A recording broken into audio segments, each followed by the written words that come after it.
Hey team, welcome back to another episode of the Strength Game Podcast. I'm your host, Nick O'Brien, and this is episode number 134. The Strength Game is a weekly podcast dedicated to discussing all things physical culture with the coaches, athletes, iron enthusiasts, and experts deeply embedded in the strength game on both sides of the profession, both as coaches and as competitive athletes. I want to thank everyone who has liked, shared, commented, who has supported the show along these years. All your support allows us to continue to bring on expert guests and highlight more individuals in the strength game, just like our guests today. Also want to take this time to thank our sponsors. Samson Equipment has providing uncompromising quality for over 40 years. Samson products are long-lasting and made of the highest quality equipment on the market. Each project is built from the ground up with the ability to customize every need.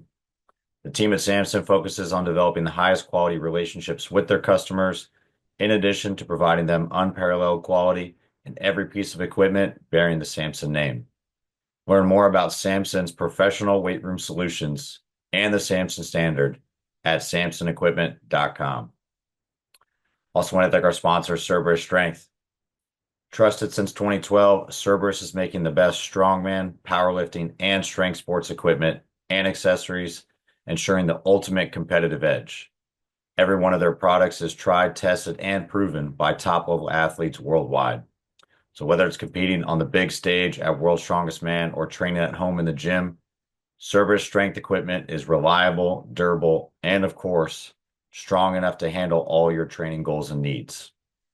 If you're in the market for the highest quality strength conditioning gear and equipment, be sure to check out CerberusStrength.com and use promo code strength_game on your next order. Also want to thank our sponsor, Sport Kilt. Sport Kilt is born in Scotland and stitched in America, offering the highest quality custom kilts and accessories. Sport Kilt products are made for people who like to be active and make a statement while they train, compete, play, and adventure. Their kilts are designed for comfort, freedom, and style, made for all the brave ways you move. Check out the No Pants, All Glory selection of kilts and shop the best collection of high quality American made sport kilts and accessories at sportkilt.com and use promo code TSG to receive an extra 10% off your next order. And in this week's episode, I am joined by Tanner Kerr. Tanner is the head strength and conditioning coach at Simon Fraser University, as well as the director of performance for the Vancouver Bandits of the Canadian Elite Basketball League. Kerr began working with the Bandits in early 2023 and was promoted to head strength coach within the same time at Simon Fraser after serving 2 years as an assistant coach. Prior to SFU, he was the head strength and conditioning coach for the University of Ottawa rugby team from 2020 to 2021, in addition to performance coach at the Titan Performance Center. He began his coaching career as a postgraduate intern at Elite Performance Academy in Ottawa from 2016 to 2017, before moving on to become an assistant strength coach for football at North Prep School from 2017 to 2020. In addition to his experience working in professional and collegiate sport, Kerr is passionate about providing value in the realm of continuing education, presenting for companies such as the NSCA and Hawken Dynamics at several universities. He is also an advisory team member for the Canadian Strength and Conditioning Association. A former collegiate football player at the University of Ottawa, Kerr continues to stay active himself in the weight room and trains in a high-frequency training model while balancing the dual coaching roles and their intensive in-season schedules. Like I said, I'm excited to have him on the show today. So with all that said, let's get in the game with Coach Tanner Kerr.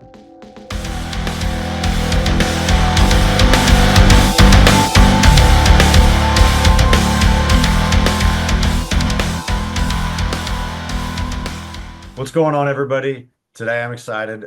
We finally get to sit down with Coach Tanner Kerr. What's going on today, man? Hey man, appreciate you having me on. Thanks. Hey, I'm excited. Like I said, we've been going back and forth for a little bit, and I mean that's just kind of the life of a coach. And just all the different kind of aspects of things that are going up. And we finally got to lock in our schedule. So I appreciate you coming on today. I know we'll kind of get into the ins and outs, especially like balancing athleticism, your own personal training journey, coaching, family life, and kind of basically a multitude of jobs that you've kind of got yourself wound into up there. But before we kind of get into what you're doing now, career-wise and everything like that, how did you really kind of get involved in training, strength conditioning? Like, what kind of sports did you kind of play growing up that's led you to this kind of life of athleticism? Well, I mean, sports has always been a part of my family. My dad played high level hockey. My uncle had a collegiate wrestling career at Boise State, and then went on to have a WWE career. So it's always been in close proximity. I wanted to play sports from a very young age. I was an overweight kid, and basically my pops said, "You can't play X, Y, and Z unless you like trim down. Now you have to get stronger. Now you have to get faster." So it kind of led me down this exploratory journey of education and, okay, how do I lose weight? Okay, now how do I get stronger? And then obviously within that, as I grew up, I had to consult other experts and hire my own coaches and things like that. And that's been an integral part of my own development, because I still recall on a lot of the information that I've been given from mentors that I was having back in high school, right? So that came from a Poliquin background, a track background, an Olympic lifting background, and then we kind of specialized into football and all these other things. So it's been quite the journey. Yeah, that's a cool journey too, like to get intrigued about something or at least get advice from your dad to kind of see that and then you pursue it on your own. How much like was your uncle and your dad, do they kind of let you figure out a little bit on your own and kind of pick out your own coaches, or did they kind of help you based off your interest level? Because that's always kind of an interesting topic, like how involved you are when you're a coach and you have your own kids, like how involved as a coach are you to them without getting to the point where you're treating them like your own athletes, because it's a fine line between those two. Yeah, you know what? In retrospect, I think they did a really good job, because they kind of just set the standard more or less, and then they backed off. So they said like, yeah, like first you have to improve your body composition. Okay, you're weak right now. Let's get you to this point. You have to get faster now. So it's like at that point they let me kind of hire who I wanted to hire, work with who I wanted to work with, and that like really they wanted me to go on my own journey in that regard, but they weren't like helicoptery per se, you know? Oh yeah, that's perfect. It's Yeah. definitely different. I'm sure you're already kind of thinking about that stuff like with your own family too, like when your kids get at that age too. It's I feel like that's an innate thing as a coach. As you start to kind of see them grow up, it's like, okay, well, what am I going to do? Like I want to be as involved as I can, but I also don't want to kind of taint them to the fact that like I become the coach rather than dad. Yeah, I catch myself setting up cones to like have my daughter step over them now. Like she just kind of got running figured out. So I'm trying to do it nonchalantly. There you go. And yeah, it's hopefully I'm sure your uncle's probably in the same mindset too to kind of bring Boise State wrestling back, because it's well, I had a couple coaches that were in that boat that wrestled there too, and they were always trying to get that program back started again, because it was doing well for a long time. But that's awesome to kind of have those people as figures Yeah, like I think early in so. your life. Awesome. Well, hey, like, so what from there? Like, what kind of spun you off and then got you really entertained and like interested in coaching? Like, obviously playing a ton of sports, like finding those interests and asking those questions of yourself to kind of develop your own training. But rather than kind of like continue on to like have a high career in one sport or something like that, you decided to kind of flip the script and go on the coaching side. Was there a time, a person, or something that really got you invested in making a career out of it? Yeah, I think there was kind of a natural segue from my own physical development. Like, so having gone through the collegiate space, I was training for a combine. Like, I was always very inquisitory. I was asking a ton of questions. I was very curious, and I think that's one of my strengths. Is I took a ton of initiative in my own physical development, in my own long-term athletic development. So everybody I worked with just got berated with questions from me at all times. So kind of stemming from that, um, it's funny, in my own combine preparation, I then found myself getting more and more opportunities to work with youth groups. Oh, like you're kind of a mentorship figure. Can you run this group kind of thing? And then that evolved into an internship and then a GA and so on and so forth. And next thing you know, I'm more on the academic side, and I just found everything fascinating. So applied biomechanics, physiology, everything, I just got extremely invested in. So I just kind of doubled down on my curiosities and my strengths, and that's what more or less led me into the journey of coaching. Yeah, and your coaching journey too has been like pretty eclectic as well. Like you're all over the place with everything. You like you said, you got ties to kind of the private sector, that youth, like youth high school kind of level, obviously at the collegiate level too. And I know like Simon Fraser is really interesting too, because it's the only Canadian like Division 1 like university, right? Like in the Yeah, so it's NCAA. it's the only NCAA school in Canada, correct? So the I guess the umbrella organization for all of university sport in Canada is called U Sport, and there are somewhat tiers to it, but yeah, SFU is the only NCAA school in Canada. So I found that kind of situation fairly unique, and I was living in Ottawa at the time, and I got the call to come out west, and it's been a very cool venture so far. I kind of had the ability to make it my own and do it my own way and things like that. And everybody I've had the opportunity to work with here has been very open and receptive to some of the things that I wanted to implement here. And yeah, it's been awesome. Yeah, have you like networking and I guess talking to other coaches like in Canada, like being almost like the outlier? Like there's a lot of things I'm sure that are very similar, but like U Sport Canada and then like NCAA, like the landscape is I'm sure a little bit different. Like how do you kind of approach like trying to figure out what the best step is to like stay like almost like stay up to date with either facilities, staffing, or just kind of developing like your guys' department when everybody that's probably like close to home for you is kind of competing in a different landscape? Like, are you still kind of up to date with them, talking to different people in Canada, or do you kind of stay a little bit more separated since you are in the NCAA? Yeah, no, it's an interesting question because even from like a managerial aspect, like you get evaluated for all these different things, and oftentimes they get confused as to like, are we comparing ourselves to other schools within our conference? Are we comparing ourselves even financially to other Canadian institutions, right? So I think the network of performance coaches within like the university landscape in Canada is actually a fairly tight niche group. So I've fairly regular contact points with almost everybody from coast to coast. But in terms of, I guess, comparison sake and things you want to do with the department and its own kind of maturation, I just kind of always done it my own way and how I kind of saw the direction of the department, what I wanted to do with it, what changes I want to make, etc., without necessarily comparing to somebody else. Because there are similarities to other Canadian schools for sure. What I've come to learn is even from like a compliance standpoint, like rules and regulations, what you can and can't do. U Sports in a lot of ways is the wild, wild west, whereas NCAA, it's a lot more refined, strict. You got to toe the line. And the byproduct of that is oftentimes you get even less time with your student athletes than a Canadian university, for example. So everything we do here is just about just refinement and just being as efficient as possible. Yeah, it's interesting to kind of hear like it's a little bit more restrictive.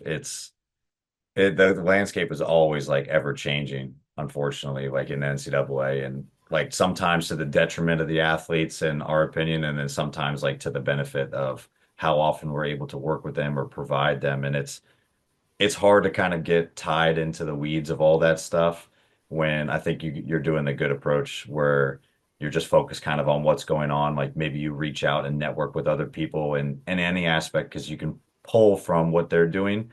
But at the end of the day, like context is king. So what does it actually do for your university, like your athletes, like your department? Because anybody can go copycats what someone else is doing, but in order Yeah. for it to work with for your current situation and like your demographic, you have to tailor it to fit that program. Otherwise, it's bound to fail. Yeah, and what's like, I'll give you another example. So, one kind of theme that I'm starting to see across basically all Canadian institutions and athletics in particular, is they're starting to ask their performance departments to essentially run businesses out of their spaces. So they're asking managers of departments, high performance leads, and things like that for revenue generation. So it's like, get a junior varsity team in here, get a track club in here, and start making a little bit of money. So we're just not, yeah. That's kind of what's going on. So, and that's really interesting. Although we're in a separate context, being in the NCAA, we're starting to see that trend kind of reflect here as well. So that's why having a network and having connections all over the place has been really valuable, because it just leads to better conversations. Like, hey, have you been approached with this idea? What did you do about it? Just so I can kind of navigate my own situation, you know?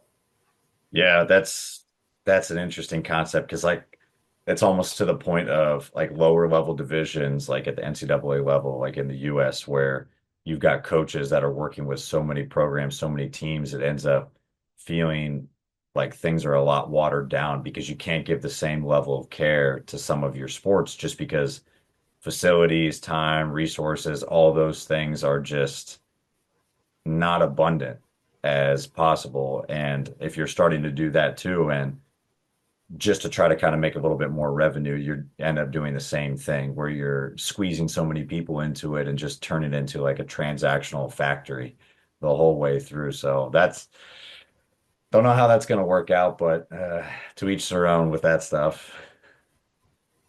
That was beautifully said. No, the idea gives me the ick a little bit. So all that being said, maybe younger in my career, I would have been open to the idea, but certainly kind of where I am now, you can call me argumentative if you want, but I'm not subscribing to that model. Yeah, I've been labeled that a couple times. Just kind of the one person to kind of sit there and poke the holes in a little bit of the plans. Like you need someone at that table that's not going to just be a yes man and actually kind of look at it with a critical lens and see if it's actually going to fit. Because I think any program or anything you want to kind of add at a university-wide setting and athletics department, everything kind of looks good on paper. But if you don't know the people that are going to be in the ins and outs of actually implementing this and seeing if it's actually a viable option, you need someone to kind of whatever it is, be argumentative and critique what's actually happening before the train wreck gets dumped on the people that actually have to run it, which Yeah. is the strength coaches in this setting to bring in completely probably untrained JV athletes like right off the streets of that university. So not a great setting. Hey, but kind of moving forward a little bit, I know like on top of just like all the time that you spend in the collegiate setting, like you're also kind of working on the pro side too. I know you've got some other clients that you as well like work with, but not only just like professional athletes, but like actually a team as well, kind of with the Vancouver Bandits. Can you kind of go into a little bit of like how that structure works? Because I'm pretty sure it's a summer team primarily. So it kind of off puts what your primary teams look like at Simon Fraser. But how does that kind of fit within your schedule, and how is that transition kind of working with them? Because I believe this is year 2 or year 3 now. Yeah, so I'm going into year 3.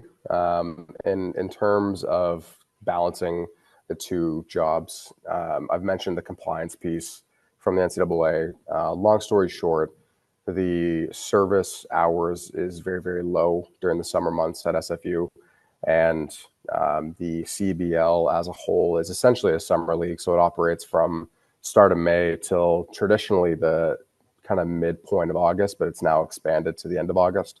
So it kind of fits perfectly in that regard, where you're bringing in a crop of G League players, overseas players, Canadian bred and developed talent to basically come to Vancouver for 3 months.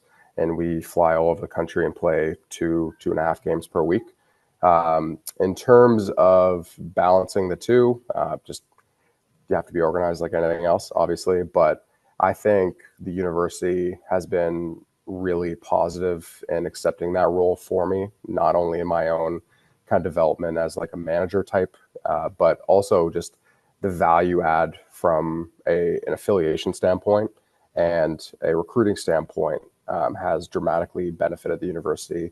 and not only the amount of athletes you can have and subscribe to what we do, why we do it, if we're preaching long-term athletic development and all these things like that, having a figure within your department who can speak to the professional landscape is really valuable. So it's been a really good value add from a recruiting piece and just like the organizational piece. Yeah, that's a great way to kind of put it too, like to say it as almost an affiliation because it is it is something that helps like stand out yourself and then it brings value to the program, even inadvertently or however you want to kind of word it. But that's kind of an awesome point to like also showcase to your athletes like that there is a projected model that you can continue your athletic development, like we said, long term. But like for how the structure of that system is and like the CBL and the type of players that are basically a conglomerate that are coming together from everywhere, like how do you fit their training into kind of a long-term athletic model? Because you're probably getting some people with maybe zero training background to guys that have maybe been kicked back a little bit from the NBA or coming back from injury, like all over some guys that maybe never played in college and have no like structured training experience. Like, how do you kind of prepare them, or is it really just kind of fixing it, slapping a band-aid on it, like get them ready for the next game, do as much as you can? Yeah, it's a really interesting challenge. It makes for a very stimulating environment because you kind of alluded to it, but I'll expand on it. Just the kind of athletes that you get from all of those different pipelines. I mentioned overseas, I mentioned G League, I mentioned kind of like Canadian university sport. That basically provides so many different biases to the athletes, so many different experiences. Like we have a guy from Michigan State who got like conjugated to death. He's like, everything I have to do is with a barbell. No, I won't go on the hack squat. No, I won't go on the leg press. Like that's just the culture that he's been kind of embedded with, obviously. Then you have your overseas players who are essentially chronically burnt out. You never know what you're going to get overseas. You might have a somewhat comprehensive sports science department, but they're not really training over there. Overuse injuries are often through the roof just because of the schedule that they do it and the longevity in which they do it as well. And then I've kind of the Canadian university scene is really interesting. But if I were to generalize, I would say a strong majority of Canadian university basketball programs undervalue physical development. They double down on technical, tactical, and skill, and they usually put physical development on the back burner, which even in the context of the Vancouver Bandits, like our GM and head coach Kyle Julius, he is a huge proponent of what I do, what my staff does. And really, even if it is in the context of professional sport, everything he does is about development. So whether you're a G League player, an overseas player, a Canadian player, everybody is going to develop during their tenure over the summer at some point, and it's just going to look very differently for each person. So to get back to your question, you just have to meet guys where they're at. And generally how I go about doing that is just obviously there's the relationship piece, but you have to identify fairly quickly whether it's subjectively or objectively with the force plates, whether you have a situation where you need to tackle the global bucket, like this person's just not that athletic. We need to maximize these physical qualities, whether it's power, or strength, or speed, or endurance, or whatever it might be. Or you might have a relatively good athlete with just local issues. So I mentioned the player from Michigan State, physically probably the most dominant player in the league, but like won't access any knee flexion. He's got some recurring patella tendinopathy because he plays overseas. Again, he's not loading it for 7 months of the year. So it's just that's more of a local issue, right? So I think just putting guys in that bucket and just helping them become more educated on their own development is always a good place to start because you're kind of bringing them along for the journey, not just telling them what to do all the time, right? And that helps with buy-in. And then from there, we just train 2 to 4 times a day. Hey, there you go. That's definitely an interesting kind of way that the system is kind of run. It almost makes it seem like it's a scouting kind of league where you're getting guys that are just like right on the cusp of trying to make it at a higher league or get signed by someone else. So you're getting them from every aspect. I'm sure you have to be just kind of creative and on the fly. And obviously, to your point, like meeting guys where they're at. everybody's going to come from a different background. Everybody's going to have different biases and tendencies that the things that they want to see in the program and add. But at the same time, like there's no time to wait. Like May to August, that's that's a fast fire season, and playing 2 to 3 games like a week and then on the road all the time, like you availability is huge, and those guys don't have time to wait. I'm sure that in addition to anything else, the roster size is even smaller, like staffing size is even smaller. So you're seeing guys every single day and they need to be available all the time. Yeah, and I think that's why I'm particularly lucky with the situation that I'm in. Like I think being in Vancouver is very unique, and I think it's overall the best situation across the entire league because, like I mentioned, the GM and head coach is as invested as he is in the physical development because he understands what the value is. And now that we're going into year 3, we can confidently say year in and year out, we have the lowest amount of players missing games of any team in the league.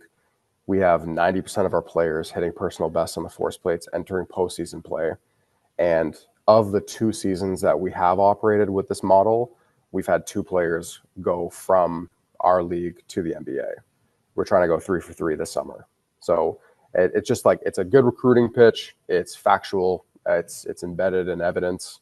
And it kind of snowballs in a positive way where just not only does it help retain talent, but it actually helps with like talent acquisition of new players, right?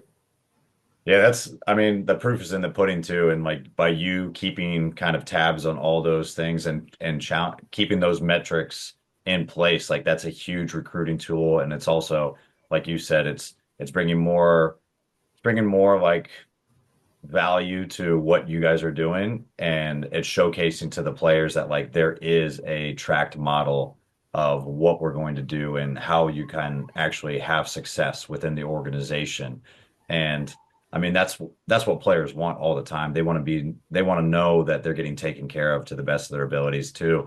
And I'm sure, like you said, it translates over to the university setting as well, especially when you're giving them that same level of care.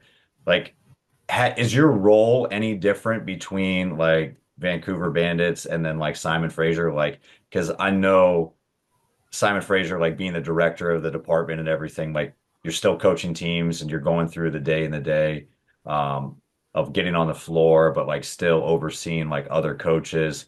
Vancouver, it sounds more like you've got a little bit more on the managerial side and you're running a staff and you're kind of the piece that moves everything between like sports medicine and athletic training performance and everything like that. Does that kind of make sense, or are there big Yeah. differences between the two? Honestly, I try to make it as similar as possible. So for me, like I can sound, maybe this is jaded, but like I just I don't know if I could watch like a 5x5 back squat anymore. I'm just like that doesn't grab my attention the way it used to. I'm just like I'm thinking high performance and I'm thinking big picture all the time. Like the cogs are always just turning. So in that regard, I think that's why I tend to gravitate more to the management side of things, where I'm like, okay, whether it's at SFU and I'm dealing with a staffing structure and interns and all that stuff and coordinating people's strengths to certain cohorts of athletes, or like maybe I give this person responsibility, I don't give this person responsibility.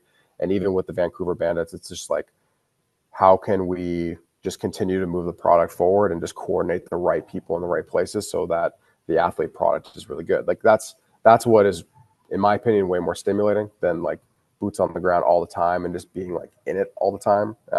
That's kind of where I'm at in my own maturation, but I try to do it as similar as I can, which I think being able to speak to every level is just, again, adding more value to, like, certainly the SFU situation. Like there was a situation in the last couple of weeks where we had like 70 kids in a room, like all high school level, like 12 to 17, and they're all taped and braced. They all have like, there's like Osgood slaughters, there's patella tendinopathies, and that just drives me up the wall. But they've been spoon fed all this stuff about sports specificity, or you need to buy this equipment, you need to do these 3 exercises to increase your vertical, when really everything should just be about sustained long-term athletic development. So I kind of find myself in unique shoes where I can, like, okay, I could speak to the pro side, I could speak to the collegiate side, and disseminate that information so that it's easily deliverable to like a 12-year-old, a 13-year-old, where I'm like, no, like you guys need the simple stuff done really, really well for a long time. Yeah, it's kind of hard in this day and age too. And then like the ease of access to information and social media, especially that oftentimes, especially when it comes to social media, like what is most accessible and what is kind of said the loudest or has the most likes or most follows is going to be what the herd follows.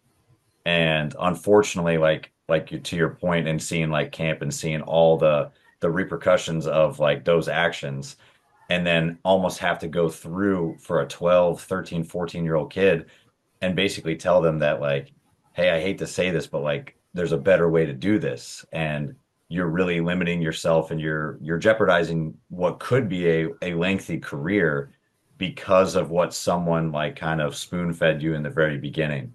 And even on the back end, you see some of those pro athletes that maybe took some of that advice early on in the career and somehow they just squeak through based off of skill and talent. But now you're playing catch up to really try to fix something that is now chronic. And like how do you kind of like work with maybe some of your younger athletes, maybe some of the freshmen that come into SFU to really kind of either backtrack some of those things or educate them and make sure that not only are they getting a good program and plan for like sustained long-term athletic development, but they're educated and understand that like what they're doing under your care and the university and in the sports setting is what they should be doing year round and not to go home and like start checking Instagram and Twitter for something different to kind of like add to their program like when they're home. Yeah, no, it's interesting because like no, you're at to your point. Like I've seen the youth stuff that I was mentioning before kind of trickle down into the back end with my pros. Like I'll have people who've played like a 10-year professional career and like they can't do a duck walk. They can't do like a stationary hop. Like they physically can't extend their big toe. They can't even establish like the tripod of their foot. And like they have systemic ankle sprains, like things like that, right? So it's like it's interesting because you can preach all these fundamentals and things like that to a group of 12 to 17-year-olds. And then at the same time, the byproduct of that culture, you see it on the back end with your professional athletes, which is like, yes, I understand you're specialized. Yes, I understand you're the mature athlete. And do not get me wrong, I love going really deep on like force plate metrics and individualization and things like that.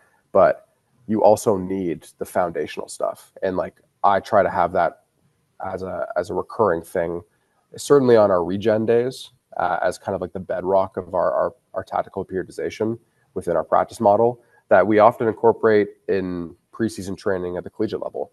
So for a transfer coming in or a freshman coming in the collegiate space, I often don't have a barbell on their back within the first couple of weeks. Oftentimes during that transition period, we have this massive wrestling room right beside the weight room. Like we're crawling, we're rolling, we're carrying, we're tumbling. Like I love to see athletes kind of have an internal checklist as to like what their strengths are and what their weaknesses are. And I find that is incredibly effective with movement exploration. Like having a 7-footer do a ground to standing, like just sitting down and standing back up without using your hands. Like, can you access that hip internal rotation or can you not, right? Seeing a 6'11" person just falling, like, do you have a relationship with the floor or not? Because when you see it in game, it's terrifying to watch if somebody does not have A, the kinesthetic awareness, but B, the ability just to dissipate all those forces and just being able to just do it in a coordinated fashion where it's not traumatizing to the body, right? So that's really embedded as to like what we do very early on from a preseason standpoint, which is really valuable feedback to the athlete because they know right away if they can do it or not do it, what their limitations are. And then that's obviously progressive to some of the stuff that we're doing in the weight room and what we're doing on the track and things like that. So very early on, it's about movement exploration. And that's one thing that's fairly consistent in every level of training that I do, whether it's pro, collegiate, youth, private clientele. I think there are certain boxes that every athlete of every sport need to be able to check. Yeah, I completely agree. And you're lucky you got that wrestling room next door, and like having those tools is huge. And I think those fundamentals, I think the only difference with even like touching on like youth, college, professional guys is you need to kind of see where they are and like see if they can check that box. And then oftentimes like at higher levels, they either pick it up quicker because they have the skill acquisition to like understand the concept a little bit more, or they have maybe a fundamental background that's similar to it. They just need to understand how to like get their body to like move in that, like you said, the movement exploration side of it. But some of them that never had any sort of background or specialized in one sport way early, like it takes a lot longer for them to pick it up. But be able to kind of teach that and understand like what the limitations of your movements, and like be okay like with it not looking good. Like I love some of my teams I do that with. It just depends on how often I see them, but like my beach volleyball team, like doing cartwheels and like actually going through like crawling pattern, as much as they hate it sometimes to be on the ground and go through it, like at some point in time you're going to be like getting out of the sand like quick, and you need to adjust. Like even my soccer girls, I talk to them like we're doing upper body because at some point in time you're going to like jostle with people, you're going to pull jerseys, you're going to push, and if you fall and you don't know how to brace, you're going to break your arm. Like I don't care if like you don't use your arms in a game very much, like it's still an inherent part of like the foundation you need to do. Like you need to be able to check that box, but maybe the box is way earlier on the spectrum. It doesn't need to advance too far past that. We can focus on some other things, but that's awesome to kind of hear like how you touch on that, but also like make sure that they understand that. Is there any like practical approach you take to understanding or like teaching the athletes that like how do you provide like feedback to them like, hey, this is a limitation of yours. This is like you're really strong at this, but you need to work at this, because oftentimes they're good at their skill, they're good at their sport, but when you get them in the weight room like and you give them that feedback, often they're not really willing to kind of understand that they finally have a weakness to their game, especially when it's hard to translate over to the sport, if that makes sense. Yeah, I think just always bringing it back to skill, like bringing it back to what they're passionate about, is probably the easiest way to go about having that conversation. So, for example, like I have one athlete in particular whose elbow is always out, who can't properly load a wrist, and the byproduct of his shot is almost like a rotating, like a laterally rotating ball when he shoots. So having conversations, even when we're doing like our preseason preparation, where it's like, I need you to be able to flex your shoulder. I need you to be able to properly load and extend a wrist. And like having the shot kinematics change as a byproduct of that is what we're trying to do from not only a physical development side of things, but from a technical, tactical side of things. Like this seems really like mundane and really simple and archaic and whatever other word you want to use, but it's going to help your shot on the back end. And they're like, oh, I've never thought about it like that. Like, you're right. Like when I'm in a crab walk position, like I have a really hard time putting any weight on my wrists.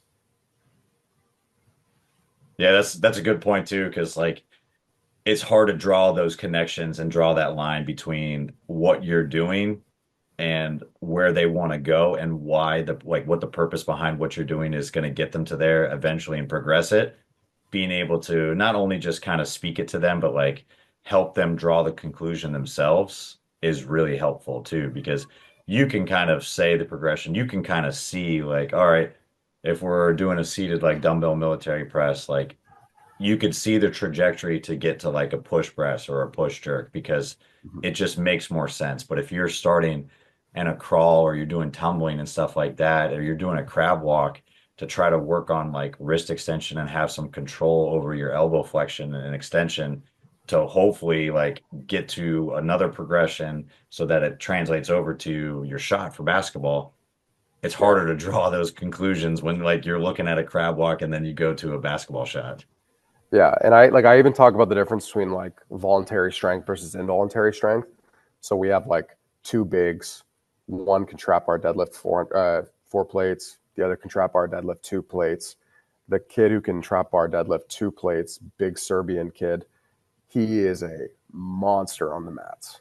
He is a monster when it comes to partner combatives, anti-rotation, all these things like that.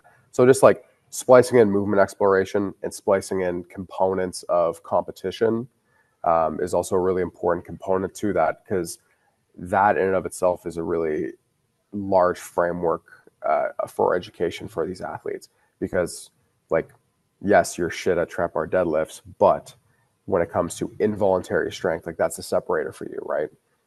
So for the kid who can trap bar deadlift 400 pounds, that becomes like an aha moment for him too. It's like, wait, like, okay, I clearly have an opportunity when it comes to not only like the specificity of like combatives, the skill of that, but just learning how to manage my center of mass, learning how to create separation from an individual. Maybe I need to leverage my body this way, or I just need to get stronger within this framework, right?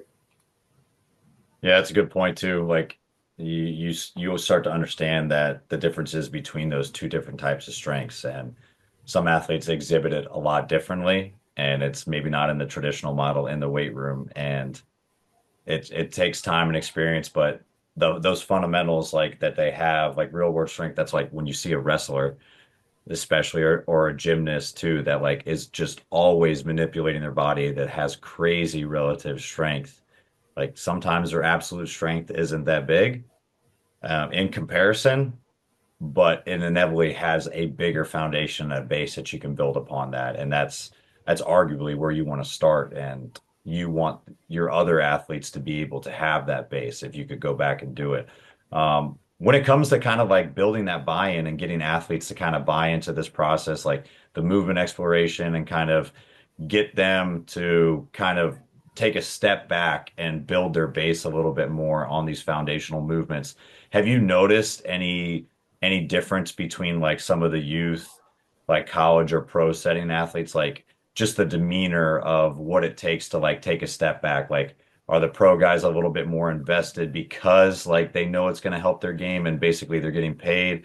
Is it youth? Is it just more fun? Is it college kind of like stuck between just wanting to train or anything? Like, do you see any either similarities or like maybe commonalities like across the board with any of those demographics? I would say there'd be more similarities than anything. Like obviously the pro guys, you have to be really particular with, you have to be very intentional with, because you probably have about 5% of their attention.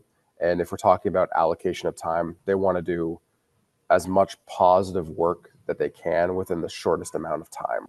So that like that's why I think like the microdosing model or the high frequency training model is really valuable in that regard.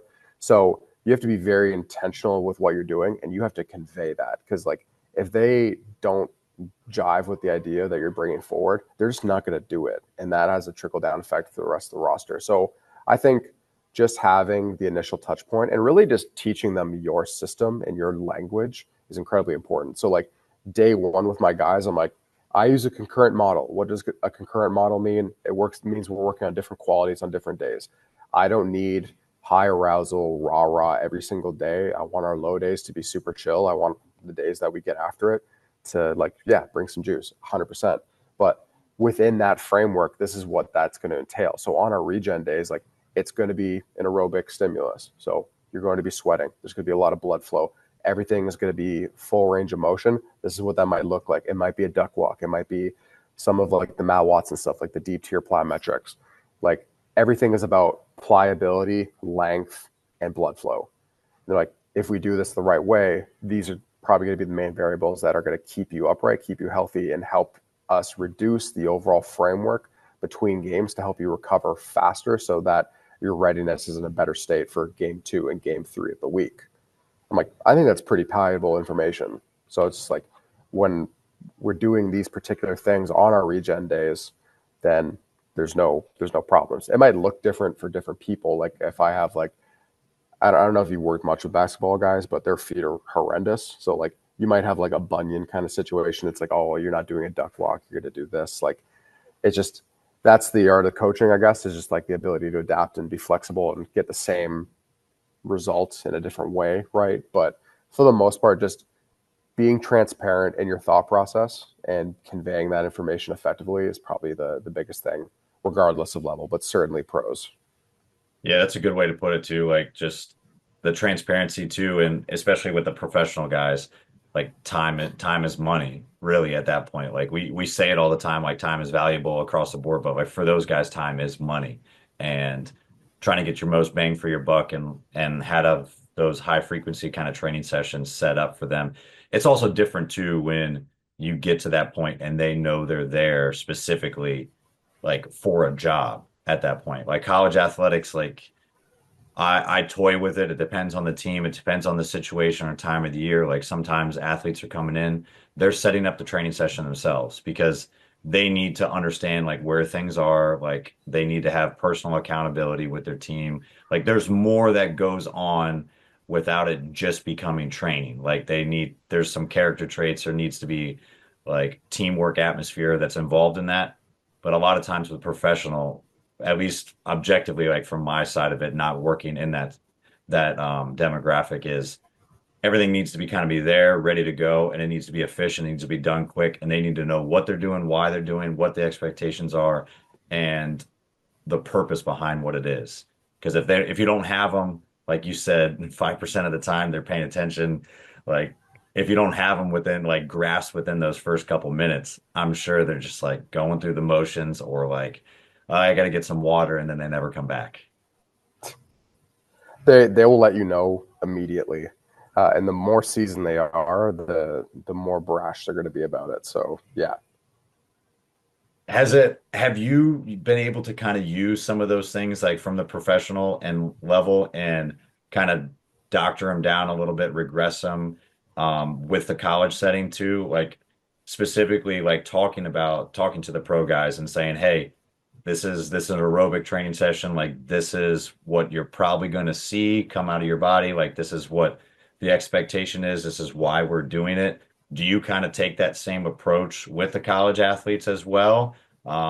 Or is that kind of saved for a different department or a different time in the year when it comes to them? Because like the athletes that you're working with them, you might not see quite as often if you're not in a high frequency model and you're not on the court, you're not at meetings and doing stuff like you are with the Bandits. Yeah, so it's interesting. So in the collegiate environment, anyways, we kind of have a different schedule depending on the semester. So the fall semester, when we're doing our non-conference play and our preseason stuff, we do like the traditional strength and conditioning model where it's like an hour-long session 3 times a week.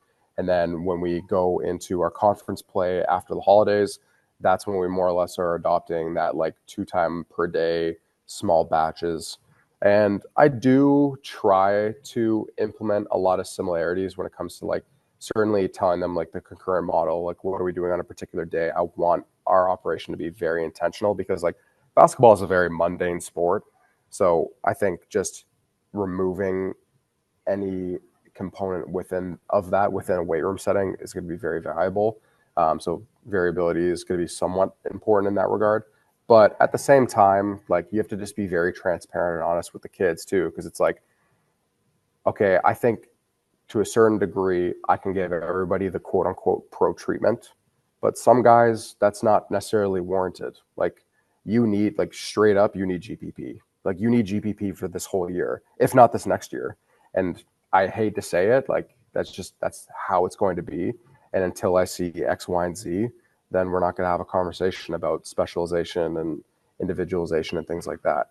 And that can be a hard conversation to have with certain kids, obviously, if they've been spoon fed their entire lives about how great they are and things like that, right? But I don't mind being the bad guy in that regard. But I think to a certain extent, I try to basically implement the same tactics and terminology and methods that I use with pros to the collegiate space. It just looks slightly different. So for example, like autonomy, like if I'm looking at like a vertical vector of hip knee dominant movement, I don't particularly care if it's coming from a hack squat or a barbell or a front squat or a Zerker squat. They're usually going to gravitate towards the skill that they're best at, which usually means they're going to have better outputs. So that's a model that's consistent regardless of level that I'm working at. But at the same time, if a kid is incredibly immature and they can't really subscribe to the pro model, then oftentimes that's warranting certainly a conversation, but almost going back to like, no, we're going to remove autonomy now. Like, this is what you're doing. This is why you're doing it. I'm going to give you extra supervision until they do mature a little bit, right? So it depends. Yeah. Yeah, no, that's a great way to do it too, because I think autonomy is kind of earned, and I tell all my athletes that like the better you do at the program, like the more you're going to earn more responsibility. You're going to earn the program that you kind of get. Like I have an idea in mind of what I want to put into the program, where I think the trajectory of it is, and like the goal based off like our season and what I see the team is and what kind of fits our program. And I'm going to develop something that gets us to that point to be successful. But ultimately, whether you want to call them like toys, gadgets, whatever things, like not like fancy movements, anything, it doesn't matter. Like you can make it look nice, but if you can't even do the fundamentals right, why would we even like progress a movement? Why would you? I'm not going to give you a program that you guys haven't kind of earned or showed that you can do properly. And then the same goes with autonomy, like actually adding variety, adding variance in it, or giving athletes more of a say in what is put into the program. That's another earned thing, especially at the college level too, because like unfortunately, like I'm in a power position where I'm the resident expert. I'm bound to take feedback from you, but I can't take 30 individuals' feedback and give out 30 separate programs because now we're not a team. We're not training as a team anymore.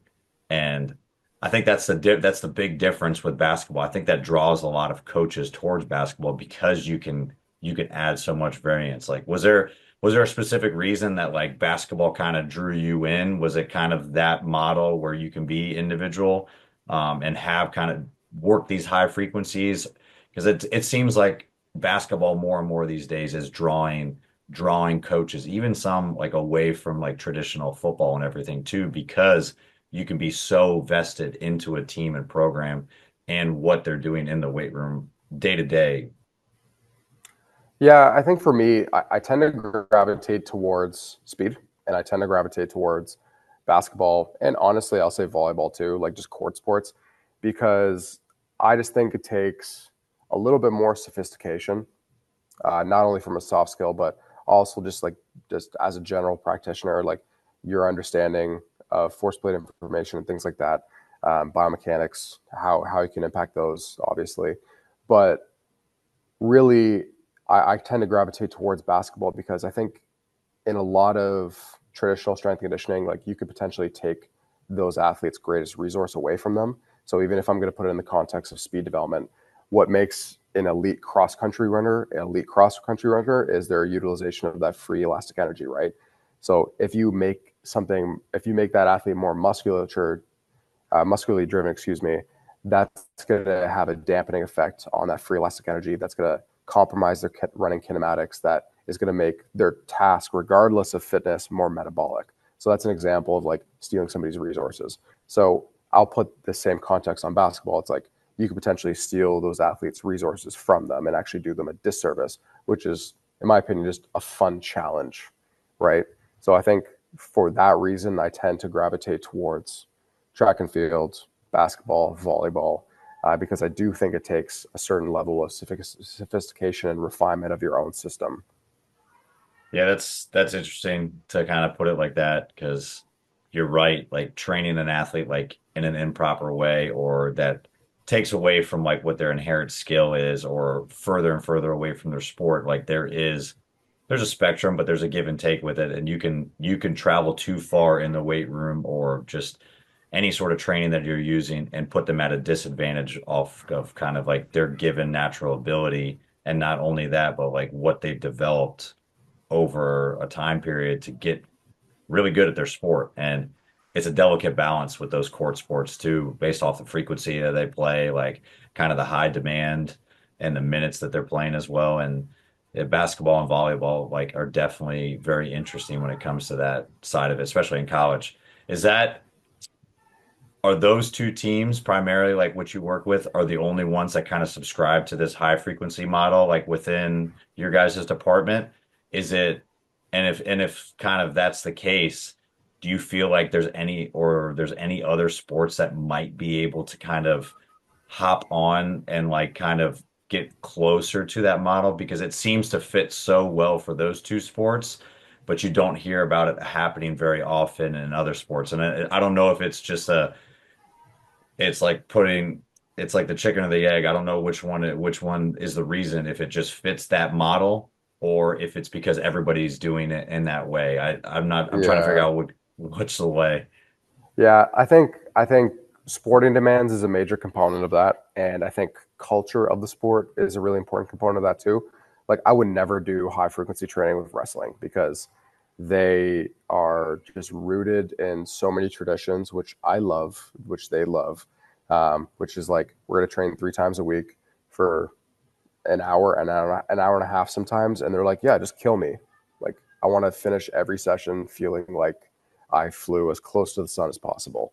Whereas something like a soccer, for example, I think might be a tremendous sport to utilize that model with, because I kind of refer to what it is they do as kind of like the poison on the pitch. It's like the amount of decelerations, the amount of change of directions, the braking forces that are utilized within that model of training is just placing so much of a demand on the tissues and joints on the body, where I look at the operation in the weight room as the antidote to that poison. So if they're playing significant minutes on a weekly basis out there, but not getting enough of that stimulus in the weight room, then that's going to create an environment where soft tissues are susceptibly going to be a lot higher, right? So I think incorporating a higher frequency model for a soccer team potentially would be a really good fit. And obviously they complain about fresh legs and stuff like that all the time too. So just dissipating some of that stimulus and some of that volume might be advantageous as well. Yeah, I think that's to your point. I think that's a good team that would definitely benefit from it. It's hard kind of in the college setting, and like we talked about the NCAA rules and just how things follow suit, or the staffing you have, or access to training and having full-time like strength coaches at your disposal. But that seems like one of the teams that could definitely benefit from it. I like that analogy too, like kind of the poison antidote too, because if you're only doing like direct hamstring work and you're on 1 day a week and you're only in the weight room like maybe 1 day in season and maybe a flush day or just like a non-travel day, like you're supposed to use all those decelerations and all those change of direction components, and that one direct hamstring like focused work in the weight room is supposed to be dispersed over 7 days. I don't know if that's really doing the proper justice to the program and really kind of putting them in an advantageous position to be successful on the field. Yeah, like I mean, just to double down on the soccer thing, like I think the current landscape of quote unquote training of soccer, I think, is going against the grain in a lot of ways. And I think adopting kind of a higher frequency model would be advantageous for that group, because even if you look at, again, there's the freshness component, like there's that fallacy that kids perceive. It's like the less I do, the fresher I feel, right? Which is a really problematic way of thinking. One, two, a lot of the modalities and methods that are used are often happening on the pitch, and you'll often see a lot of rubber bands. You see foam rollers. They'll probably do some like group Nordic curls or things like that. But the thing is, like, it's not enough load to actually remodel tissue. And if we're talking about even like a speed prescription, like a dose of speed, like you often see kinematically, anyways, a lot of soccer players have depressed hips with an anterior pelvic tilt. And every 5 degrees of anterior pelvic tilt that they see, the likelihood of a hamstring strain is exponentially higher. So I think having them out of that shape, having them 80, 90% plus of their max sprint speed in an advantageous position and working on those mechanics, in addition to some like really high quality strength training that's not a Nordic hamstring curl or not a band, would be a significant contribution to the team. Yeah, those are one of the sports sometimes it's hard to get away from kind of those weird traditions. And they're not even that old. They've just kind of been funneled down from the professional setting, and you see multi-million dollar deal players like jumping single leg from a Bosu ball or going through a jungle gym on the turf with more equipment than our weight room has dumped onto the field.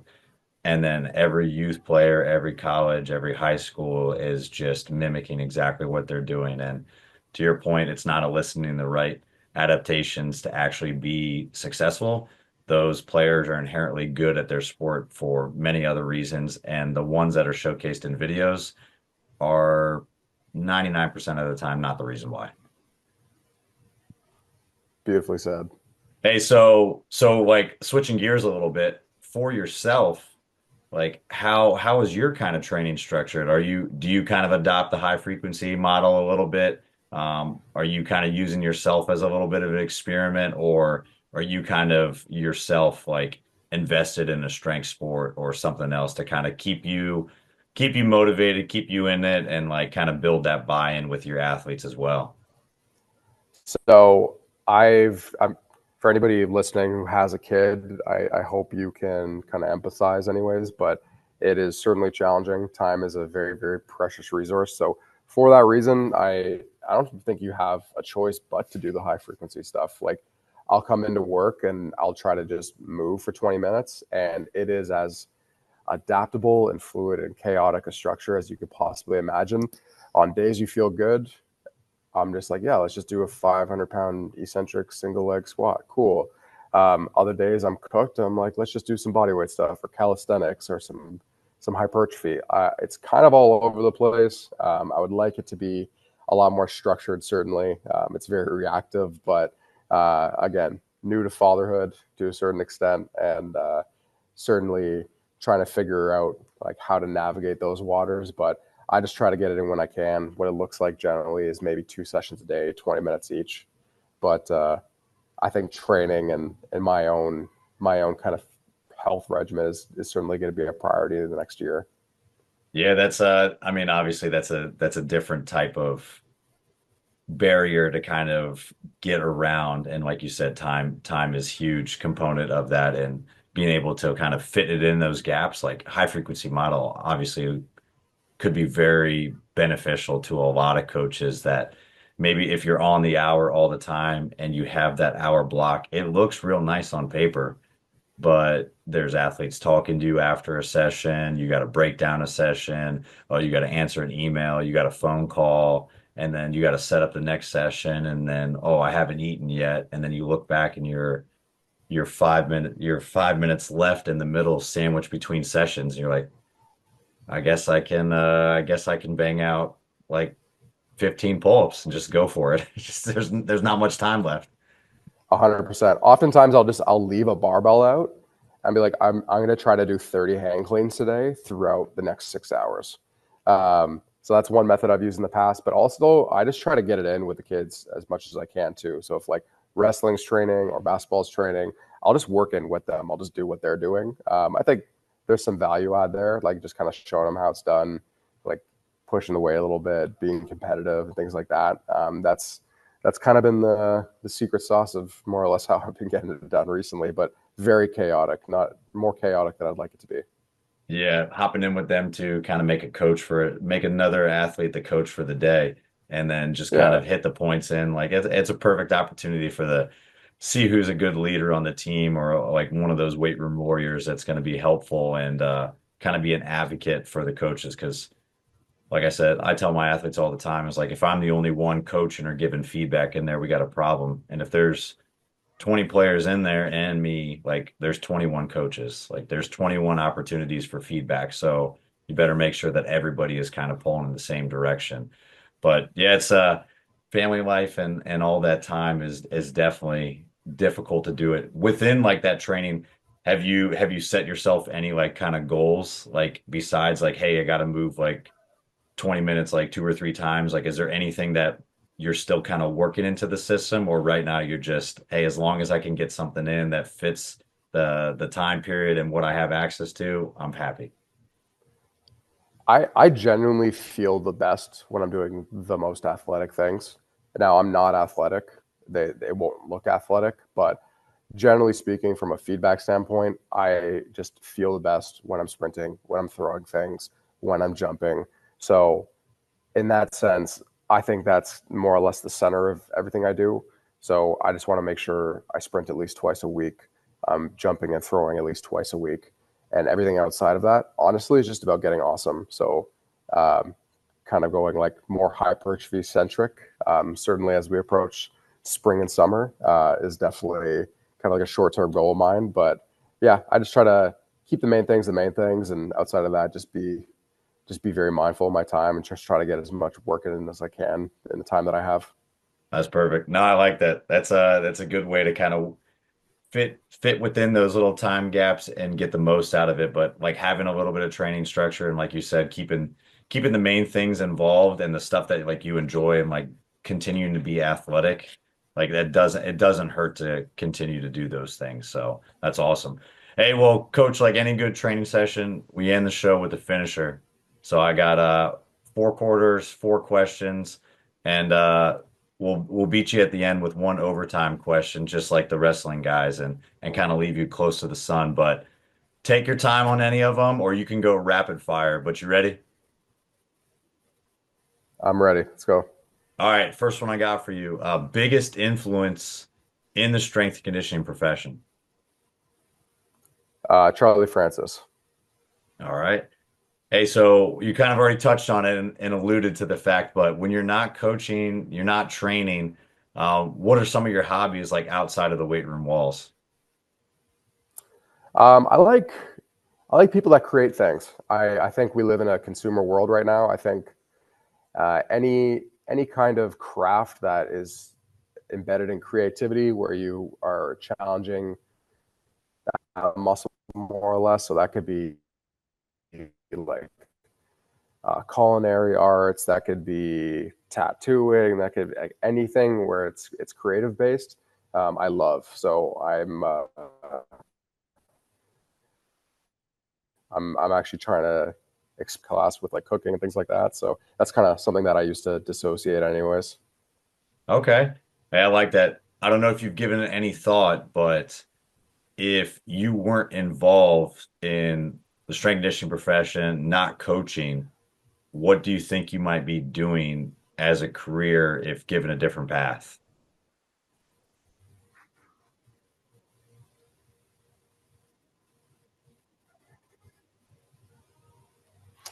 Ooh, I really do like educating. I really do like leading. I really do like being a mentor in certain regards. So I think probably for that reason, I would say teaching. Okay. Do you have any specific like subject you think that might be the one that would kind of draw your attention?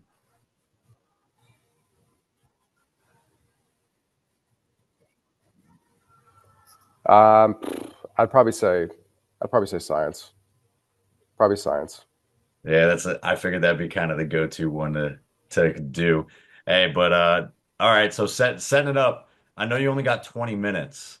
Like if it's come some of those high frequency times, but if you got the time or it's like a perfect 20 minutes and it's an ideal training session, like what music is playing and like what's the best post-training meal for you?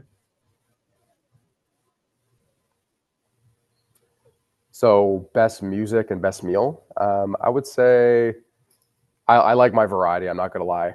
I like my White Guy Wednesdays. I like my Techno Tuesdays. I like my Future Fridays. I need that kind of variety. So I think it depends day by day, but I mean, you can't go wrong with certain staples. Like Nickelback is really heavy in the rotation right now, but I'm pretty much open to whatever. And then meal, like you can't go wrong with a ribeye. You cannot go wrong with a ribeye. All right, not bad at all. That's pretty good. Hey, so last one I got for you for overtime. Like obviously kind of involved in every aspect of coaching and different demographics all across the board and kind of a wealth of knowledge like with all the technology and different pieces you're trying to put in. But what is kind of your like favorite area for resources, networking, maybe other coaches that you're kind of leaning on and following? Like where's your kind of go-to place to kind of stay up to date and bring information back to the athletes that you're trying to impact daily?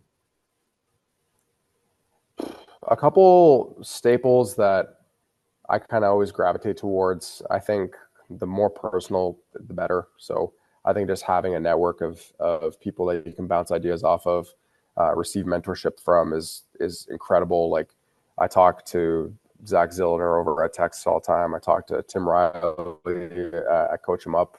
I talk to Blaine McConnell over in Iceland all the time. Like I think just having relationships like that you can have like very frequent touch points with is fantastic to have if you can get that to a certain extent. When it comes to kind of like more formal providers, love everything that Sportsmith is doing. They're doing a fantastic job. I love the guys over at Altus. Anything coming from Dan Pfaff and Stu McMillan is fantastic. And then the Exos group as well. Awesome. Yeah, those are definitely a ton of coaches, a ton of great resources for anybody that has been under a rock and hasn't heard of those coaches and those individuals and programs. So definitely a good shout out for everybody that's looking for a little bit more information, kind of wants to sharpen the sword a little bit and get up to date with everything, kind of strength conditioning, coaching, performance, everything. So awesome. Hey, well, Coach, like I said, I can't thank you enough for coming on today. I'm glad we finally got to schedule this and get a chance for you to be on the show and kind of share what's going on. But for anybody that's got follow-up questions for you, kind of want to pick your brain or see what you got going on from the plentiful athletes that you're working with at different places, where can they get a hold of you?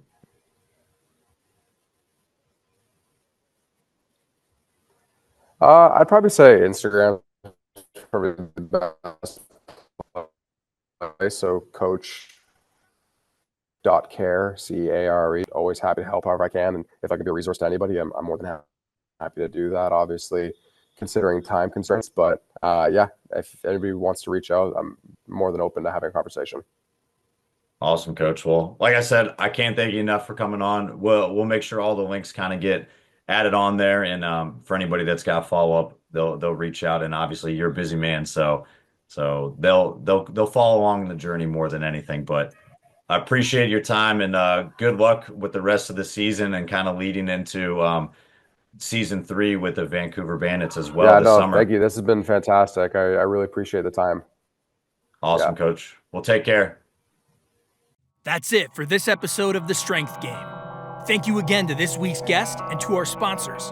Be sure to connect and keep up with our guests at the links in the description below. Remember to subscribe to us on Apple and Google Podcasts, Spotify, or your favorite podcast provider to stay up to date on all future episodes. Also, check us out on YouTube and CoachO'Brien.com, where you can find all the video versions of these episodes, as well as show notes, episode schedule, and much more. Comments, ratings, and reviews are always welcome and appreciated. Thanks again for tuning in, and be sure to join us next week for another great episode of The Strength Game.